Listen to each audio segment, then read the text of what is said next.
लोकसभा चुनाव के नतीजों ने पहले से बीजेपी और पीएम मोदी को गठबंधन जहाज खींचने को मजबूर कर दिया है। ऐसे में इसी साल के अंत में होने वाले महाराष्ट्र विधानसभा चुनाव ने भी मोदी की टेंशन बढ़ा दी है। यानी अगर महाराष्ट्र का खिलाफ फतेह करना है तो कुछ ही महीने में बीजेपी को कमर कस लेनी हो। लेकिन महाराष्ट्र और मोदी के बीच में एक शख्स चट्टान की तरह खड़ा है जो किसी भी कीमत पर वहां कमल खिलते नहीं देख सकता।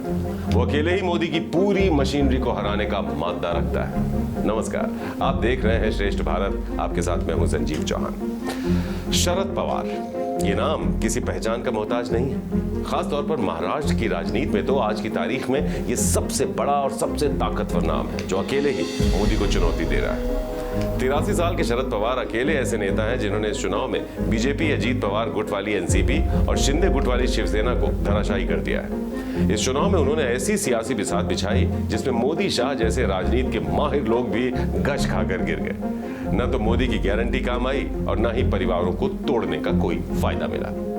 48 लोकसभा सीटों वाले महाराष्ट्र में एनडीए गठबंधन को कुल 13 सीटें मिली, जबकि कांग्रेस के नेतृत्व वाले इंडिया ब्लॉक और निर्दलीय उम्मीदवारों को 31 सीटें मिली। इसमें कांग्रेस, एनसीपी, शरद पवार गुट और शिवसेना उद्धव गुट शामिल है। 2019 का आम चुनाव अगर याद करें तो उस वक्त एनडीए का शानदार प्रदर्शन रहा था। उस चुनाव में अकेले बीजेपी ने 23 सीटें जीती थी। बीजेपी की ओर से 2 क्षेत्रीय दल एनसीपी और शिवसेना के टुकड़े करने के बाद अजीत पवार गुट के पास 3 सांसद और शिवसेना के शिंदे गुट के पास 6 सांसद थे। कांग्रेस को तब सिर्फ 1 सीट मिली थी। अब इस हिसाब से देखा जाए तो अब की बार 400 पार का नारा देने वाली बीजेपी का प्रदर्शन बेहद खराब रहा। और इससे भी बुरी बात यह है कि मोदी के नेतृत्व वाले एनडीए ने महाराष्ट्र विधानसभा अभियान की शुरुआत ही बाधा के साथ की, क्योंकि महाराष्ट्र के 288 विधानसभा क्षेत्रों में इंडिया ब्लॉक 158 क्षेत्रों पर आगे है, जबकि एनडीए 127 क्षेत्रों के साथ दूसरे नंबर पर है। बात करें महाराष्ट्र की राजनीति के चाणक्य कहे जाने वाले शरद पवार और पीएम मोदी के बीच संबंधों की, तो दोनों ही नेताओं के 2014 से दोस्ताना संबंध थे। मोदी ने बारामती में पवार के वर्चस्व का सम्मान किया, जबकि 1998 से अब तक हुए 7 लोकसभा चुनावों में से 5 बार शरद पवार बीजेपी को हरा चुके हैं। बारामती से हमेशा जीतने वाले पवार से मोदी ने कभी कोई शिकायत नहीं की। लेकिन 2024 में सब कुछ बदल गया। आज अगर मोदी महाराष्ट्र में किसी शख्स को हराना चाहते थे तो वो सिर्फ और सिर्फ पवार ही थे। दोनों की दोस्ती में दरार तब पड़ी जब पवार ने उद्धव ठाकरे को एनडीए से बाहर आने और 2019 में शिवसेना, एनसीपी और कांग्रेस की गठबंधन सरकार का नेतृत्व करने के लिए मना लिया था।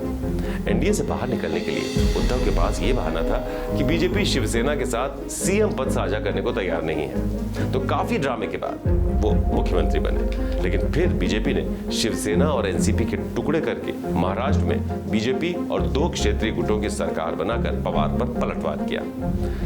इसके बाद से पवार लगातार मोदी के निशाने पर बने रहे। सहकारी समितियों पर उनके कंट्रोल पर सवाल उठाए गए, यहां तक कि महाराष्ट्र के पूर्व सीएम देवेंद्र फडणवीस ने भी उन्हें किसी मोर्चे पर नुकसान पहुंचाने का कोई मौका छोड़ा नहीं। इसके जवाब में पवार ने भी इस तरह का माहौल तैयार कर दिया कि फडणवीस दोबारा कभी सीएम ही ना बन पाए। पवार को मात देने के लिए बीजेपी ने महाराष्ट्र की बारामती सीट पर भी फुल तैयारी कर ली थी। लेकिन चाणक्य पवार ने ऐसा चक्रव्यूह रचा कि एनडीए के घटक दल उसमें फंस कर रह गए। बीजेपी ने बारामती का किला फतेह करने के लिए पवार की बेटी सुप्रिया सुले के सामने अजीत पवार की पत्नी को उतारा और अपना पूरा जोर लगा दिया। लेकिन शरद पवार के आगे किसी की ना चली और सुप्रिया सुले ने अपने भाई अजीत पवार की पत्नी सुनेत्रा पवार को 1,58,000 से ज्यादा वोटों से हराकर जीत हासिल की। पूरे अभियान के दौरान शरद पवार खामोश ही रहे और एनडीए से निपटने की तैयारी करते रहे। चुनावी नतीजों की गिनती हुई तो सच सामने आया। राजनीतिक चालों के चक्रव्यूह में पवार ने अकेले ही महाराष्ट्र की 5 सीटों पर बीजेपी की हार सुनिश्चित कर दी थी। अहमदनगर में अजीत के पक्के समर्थक नीलेश ज्ञानदेव लंके अचानक उनका साथ छोड़कर शरद पवार के साथ आ गए। उन्होंने मजबूत भाजपा उम्मीदवार सुजय विखे पाटिल को हराया। वो 7 बार के सांसद और पूर्व केंद्रीय मंत्री बाला साहब विखे पाटिल के पोते हैं। वर्धा में पवार ने जमीनी स्तर पर संपर्क रखने वाले 3 बार के कांग्रेस विधायक अमर शरद राव काले को टिकट दिया। उन्होंने 2 बार के बीजेपी सांसद रामदास तड़स को हराकर शरद पवार को रणनीतिक जीत दिलाई थी, जहां एनसीपी की मौजूदगी ना के बराबर थी। भिवंडी में शरद पवार ने बाल्या मामा सुरेश गोपीनाथ महात्रे को अपना उम्मीदवार बनाया और केंद्रीय राज्य मंत्री और बीजेपी नेता कपिल पाटिल पर निशाना साधते रहे। शरद पवार के एनसीपी में आने से पहले सुरेश गोपीनाथ महात्रे कई पार्टियों से जुड़े रहे थे। उन्होंने भी बीजेपी उम्मीदवार को बुरी तरह हराया। माढ़ा में शरद पवार ने बीजेपी को सबसे बड़ी धूल चटाई। उन्होंने सोलापुर के मोहिते पाटिल परिवार की अपनी पार्टी में वापसी कराई, जो भाजपा में शामिल हो चुके थे। एनसीपी ने धैर्यशील राज सिंह को माढ़ा से अपना उम्मीदवार बनाया, जिसने बीजेपी उम्मीदवार को 1.2 लाख से ज्यादा वोटों से हराया, यानी 1,20,000 के आसपास वोटों से हराया। तो दोस्तों, ये वो सीटें हैं जिन्हें बीजेपी को नहीं खोना चाहिए था। जैसे जैसे चुनावी अभियान आगे बढ़ता गया, अजीत अपने चाचा के जवाबी हमलों को संभालने में असमर्थ होते गए, लेकिन मोदी ने मोर्चा संभाले रखा और पवार को भटकती आत्मा तक कह दिया। पवार तब भी चुप रहे और नतीजों के बाद खुद की तारीफ करते हुए बोले कि वो कोई भटकती आत्मा नहीं, बल्कि एक स्वस्थ आत्मा है, यानी हेल्दी सोल है। खैर, सियासत में वार पलटवार तो चलता ही रहेगा। इस वक्त महाराष्ट्र में जो सियासी हालात हैं, पहले आपको उनके बारे में कुछ बताते हैं। अजीत पवार को साथ लाने के बाद बीजेपी को उम्मीद थी कि 11 लोकसभा सीटों के साथ पूरे पश्चिमी महाराष्ट्र पर बीजेपी का कंट्रोल होगा, लेकिन शरद पवार ने अपनी पार्टी को मजबूत करने के लिए पुराने साथियों को इकट्ठा करना शुरू कर दिया, जिसका उन्हें फायदा मिला। मराठा आरक्षण के मुद्दे पर मराठा बनाम ओबीसी ध्रुवीकरण होने के चलते बीजेपी ब्रांड मोदी पर पूरा फोकस रखना चाहती थी, लेकिन बड़े पवार ने स्थिति को इंडिया ब्लॉक की तरफ मोड़ दिया। इस वजह से उनकी सीटों में एनडीए से ज्यादा बढ़ोतरी हो गई। अजीत ने एनसीपी के 54 विधायकों में से 40 और 3 सांसदों में से एक को अपने पाले में कर दिया। एकनाथ शिंदे ने 56 में से 40 विधायक और 19 में से 13 सांसद अपनी तरफ लाकर उद्धव को तबाह करने की कोशिश की, लेकिन फिर भी शिंदे और अजीत गुट का वोट शेयर नहीं बढ़ पाया।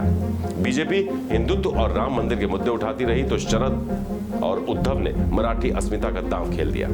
एनसीपी और शिवसेना को तोड़ने वाली बीजेपी की सफाई तो वैसे भी जनता को पसंद नहीं आई। मराठा आरक्षण की आग में बीजेपी ऐसी झुलसी कि मराठवाड़ा और विदर्भ क्षेत्रों में उसे सबसे बड़ा नुकसान हुआ। इसके विरोध के चलते भाजपा अपनी लातूर, नांदेड़, जालना, बीड़ जैसी सीटें तक गंवा बैठी। यहां तक कि दिवंगत बीजेपी नेता गोपीनाथ मुंडे की बेटी पंकजा मुंडे भी बीड़ से चुनाव हार गई। मोदी शाह को एक नए संयोजन यानी मराठा मुस्लिम दलित गठबंधन से भी झटका लगा। इसका सबसे बड़ा सबूत बीड में मिला, जहां शरद पवार गुट के बजरंग मनोहर सोनवाने ने ओबीसी वोटों के एकीकरण पर काबू पा लिया। विदर्भ में भी आरक्षण का मुद्दा भाजपा पर उल्टा पड़ गया, जहां कांग्रेस ने 5, उद्धव और शरद पवार ने एक सीट जीती। युवा नेता आदित्य ठाकरे ने बेरोजगारों की बढ़ती संख्या का मुद्दा जोर शोर से उठाया और चुनाव में उसे बुलाया। इंडिया ब्लॉक ने वो ट्रिक भी काम कर गई जिसमें उसने मोदी शाह पर राज्य के बड़े उद्योग और निवेशों को महाराष्ट्र से गुजरात की तरफ शिफ्ट करने के आरोप लगाए थे। ये एक बहुत बड़ा मुद्दा था महाराष्ट्र के जनमानस में कि महाराष्ट्र का जो जलवा हुआ करता था, एक कमर्शियल कैपिटल हुआ करती थी देश की, उसके तमाम उद्योग धंधे शिफ्ट कर रहे थे गुजरात की तरफ। ये आरोप लगाया गया और ये काम कर गया। पवार की स्ट्रैटेजी के चलते इंडिया ब्लॉक को राज्य के प्रमुख लोग, परिवार और नेताओं से खूब समर्थन मिला। इसका मतलब इंडिया ब्लॉक ने पहले ही 2 चुनावों के बीच महाराष्ट्र की जनता से खुद को कनेक्ट कर लिया। सोयाबीन और कपास की गिरती कीमतें विदर्भ और मराठवाड़ा के किसानों के लिए बड़ी चिंता का विषय रही। इसी कृषि संकट में ग्रामीण इलाकों में जो ये कृषि संकट था, इसने ग्रामीण इलाकों में भी बीजेपी की उम्मीदों पर जैसे पानी फेर दिया। प्याज निर्यात पर रोक लगाने से उत्तरी जो महाराष्ट्र था, उत्तरी महाराष्ट्र में खास तौर पर इसका उत्पादन बहुत होता है, तो प्याज निर्यात पर रोक लगाने से उत्तरी महाराष्ट्र में बीजेपी को नुकसान हुआ। इस वजह से प्याज की कीमतें पिछले 3 महीनों में, जो इसकी वजह थी निकल कर आई कि पिछले 3 महीनों में प्याज की कीमतें काफी गिर गई थी। चुनाव अभियान के दौरान भी प्याज उत्पादकों का गुस्सा फूटा और खामियाजा बीजेपी को 3 सीटें हारकर भुगतना पड़ा। तो ये तो बात हुई महाराष्ट्र के ताजा हालात की, जिनसे पता चलता है कि बीजेपी और एनडीए को कहां और किस तरह का नुकसान हुआ है। अब बात करते हैं साल के अंत में होने वाले विधानसभा चुनाव की, जो अभी से बीजेपी के लिए एक बड़ा सिरदर्द बने हुए हैं। तो पहले बात इंडी गठबंधन की करते हैं, जिसके सामने विधानसभा चुनाव में एक बड़ी चुनौती ये होगी कि महाराष्ट्र में फिर से जिंदा हुई कांग्रेस ब्लॉक की रणनीति तय करने में शरद पवार को खुली छूट देगी या नहीं। इसके अलावा उद्धव ठाकरे के साथ भी सीट बंटवारे को लेकर सहमति बन पाएगी या नहीं। वहीं बीजेपी के सामने भी सबसे बड़ी चुनौती यह रहेगी कि चुनाव अभियान में गठबंधन का नेतृत्व करेगा कौन। नंबर 1, जो ब्रांड मोदी लोकसभा चुनाव में बहुमत का आंकड़ा भी पार नहीं कर पाया, क्या उन्हें इसकी जिम्मेदारी दी जाएगी? नंबर 2, क्या पूर्व मुख्यमंत्री देवेंद्र फडणवीस को इसकी जिम्मेदारी दी जा सकती है, जो वैसे भी अपनी ही पार्टी के खराब व्यवहार से परेशान है?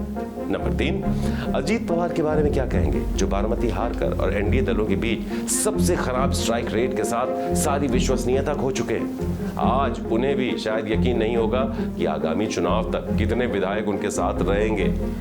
नंबर 4, या फिर एकनाथ शिंदे को मौका मिल सकता है, जो अपनी सीमाओं के बावजूद एक चतुर नेता साबित हुए हैं और अच्छे नतीजे लेकर आए। हालांकि शिंदे भी उद्धव की लोकप्रियता को रोकने में नाकाम रहे।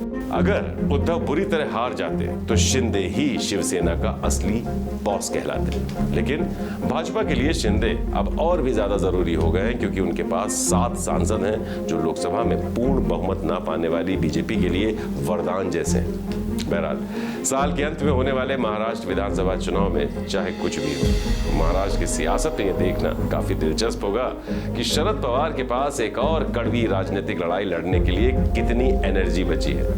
बहुत से लोगों को अब भी 2019 में सतारा में हुई एक रैली की वो तस्वीरें याद होंगी, जिसमें बारिश में पूरी तरह से भीगे हुए पवार अपने मतदाताओं को संबोधित कर रहे थे। लिहाजा उम्मीद की जा रही है अब भी उनमें जीत के लिए वही जोश, वही जज्बा बरकरार होगा।